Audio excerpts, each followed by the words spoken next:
তো হ্যালো বন্ধুরা, কেমন আছেন? আশা করি আপনারা ভালোই আছেন। আপনাদের মাছগুলোও ভালো আছে। বন্ধুরা দেখতে পাচ্ছেন এখানে যেই আমার চৌবাচ্চাটা করেছিলাম পাশে, সেইটার একটু গর্ত বলে বন্ধুরা একটু গর্ত করা হচ্ছে, কারণ গরমকাল পড়ে যাচ্ছে, জল গরম হয়ে যাওয়ার চান্স থাকতে পারে। এই দেখুন বন্ধুরা, নিচে একটু ডিপ করা হচ্ছে, এই গর্ত বলা হচ্ছে। আমার দুটো ভাই কাজ করছে। এইটা হলো আমার ভাই, আর আগেরটা ছেলে আমার একটা দিদির ছেলে। এই দেখুন বন্ধুরা, এই দেখুন তিরপল দেওয়া হয়ে গেছে, জল দেওয়া হচ্ছে। বন্ধুরা ভালো লাগলে লাইক কমেন্ট শেয়ার করে দেবেন। আর বন্ধুরা এই দেখুন উপরের চালাটা এরকম করে করেছি যাতে কোনো পাতা বা নোংরা আরে জলে না পড়তে পারে।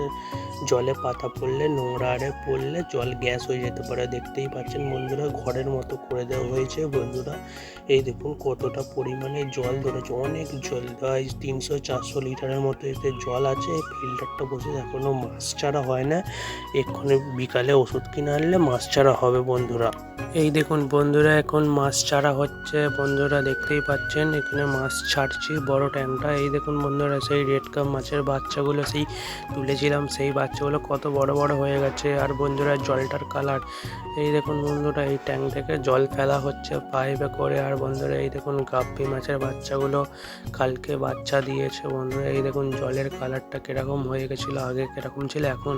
আর বন্ধুরা এই দেখুন এতে হলো পটাশিয়াম পারম্যাঙ্গানেট দেওয়া ছিল বন্ধুরা, মাছের ফাঙ্গাস থেকে বাঁচানোর জন্য।